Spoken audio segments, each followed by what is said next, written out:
Welcome back to another episode of the 1% Insight. In today's very quick episode, I'm going to be running through the equipment that you need to get started on your B2B Tech podcast. Now, a lot of people will, maybe think it's more complicated than it needs to be, but the main thing that I found over the years from helping B2B Tech clients with their podcasts and make sure that you have a consistent stream of content is that to make it easy for yourself to be consistent with the output. And the main thing is you don't need a huge podcast studio like the Diary CEO or any of your top podcasts that you listen to.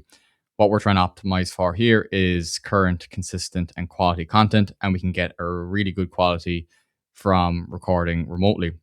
The reason I suggest you go for the remote podcast route where you can record online is that you cut yourself off from a huge pool of guests if you are expecting everyone from around the world to come to you to be on your podcast. It simply won't generate the conversations you're looking for, and you're really only going to be capturing conversations from people in your local area.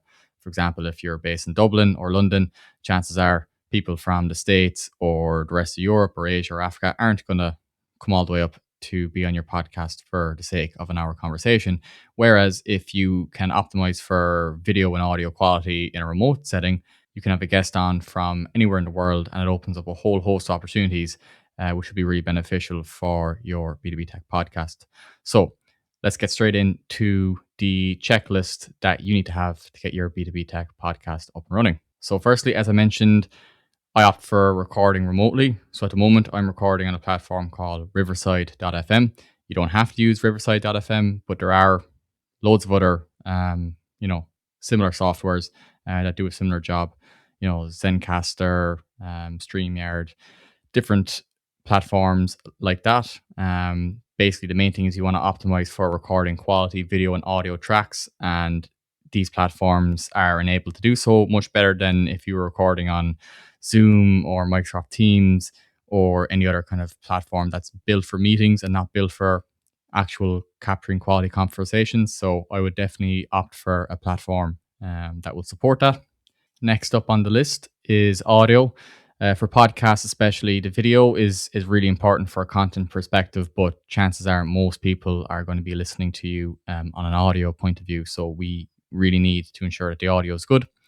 So I suggest going for an XLR microphone, and this is an example of one here. So I have the Rode Pod mic, and this can be USB or XLR. They're just basically two different types of connections.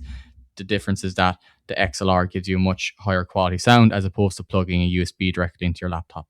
So I would opt for the XLR microphone. You can get any one of them. As I mentioned, I use Rode. I think they're a fantastic company with really good products. So I would opt for that. If you are going down that route, you're going to need an XLR cable to connect into the next piece of equipment, which is an audio interface. So I use a Focusrite audio interface. And basically what that does is that it channels the audio from the mic into the audio interface and then into your laptop. So obviously you're going to need a decent laptop as well to keep up with the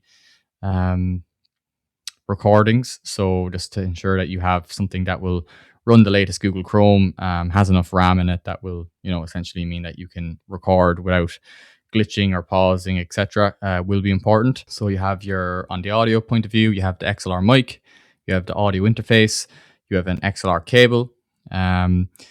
You will look at getting a boom arm as well. So I got the Rode, I think it's like PSA 1 or +1. I can try and link it for you or do a separate episode where I'll actually go into my own setup.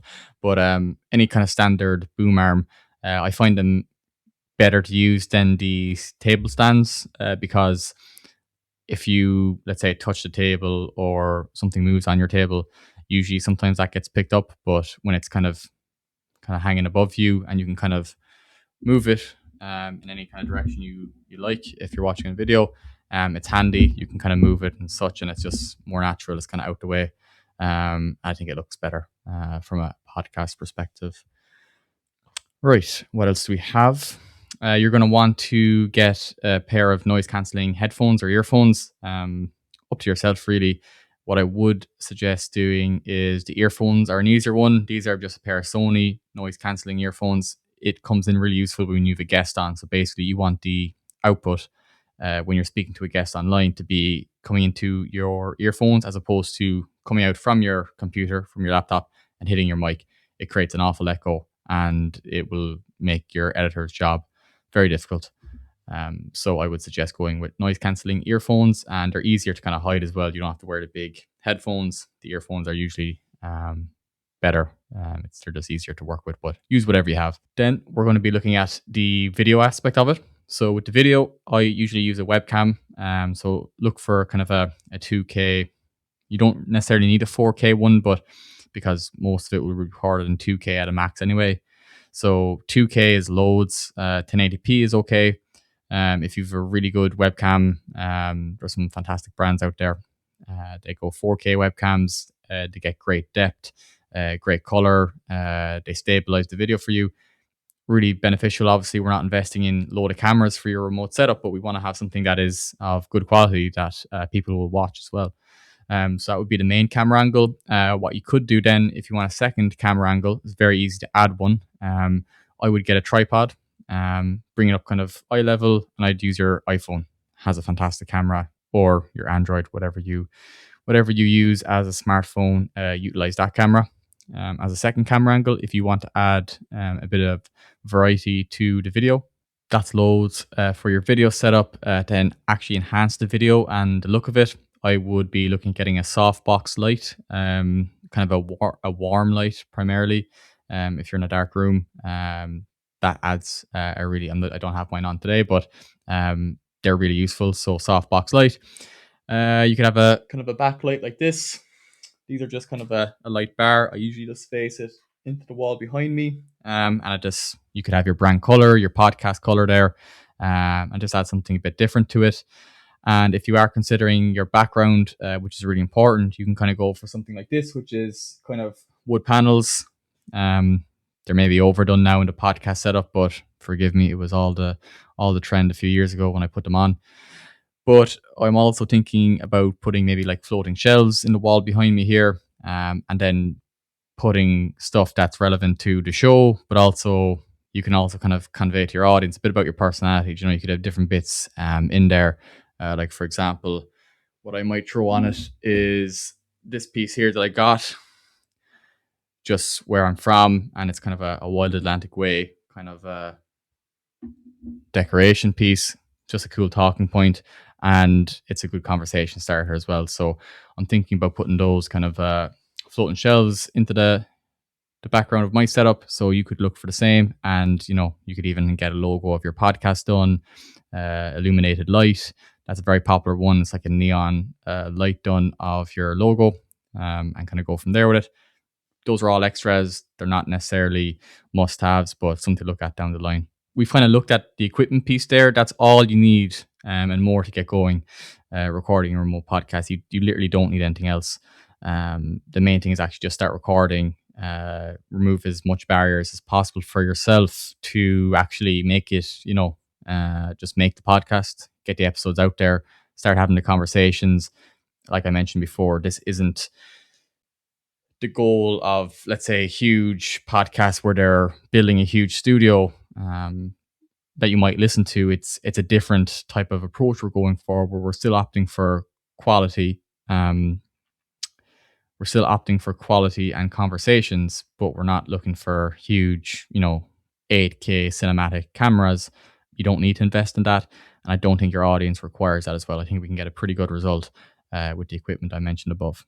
Extras that you should just probably worth noting as well, bar the equipment, is looking at where you're recording. So we kind of spoke about it there in terms of the design of it. But if you do have a room that is not kind of very echoey, that would be very beneficial.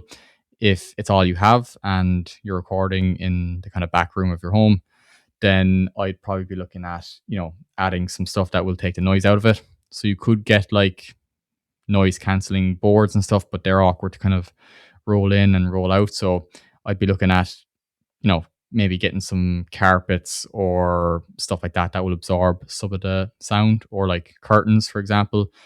These elements can kind of absorb some of the echo, which will help your audio quality as you kind of come from it.